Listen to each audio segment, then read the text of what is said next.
pag-usapan natin yung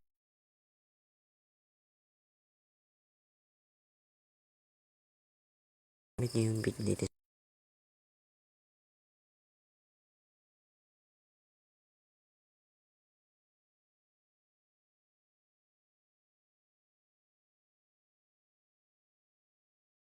sa Play Store kung yung Meta. So, click nyo yung Pero up. And then pag open nyo na yan. And then hanapin nyo yung Facebook app sa inyo. Sa inyong phone or device.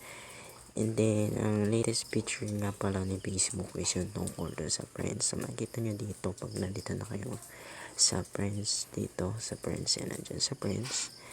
Is, ayan, makikita nyo yung kung ilan yung online friends nyo dito sa friends tab ng inyong Facebook. Ayan yung isa. Tapos, may isa pa dito sa ating sa menu naman. Ayan. Ito din yung isa is friend. Pero wala yung green na dot. So yun lang guys, yung latest version picture ngayon ni Meta na baka hindi nyo pa alam. So yun, kung gusto nyo pa malaman or ma-update sa mga iba pang features ng Meta or na iba pang mga social media is follow nyo lang yung ating page. So nandiyan yung page natin sa ating thumbnail. And yun lang guys, and peace out. Bye bye sa inyo guys and have a nice evening. Good night sa inyo.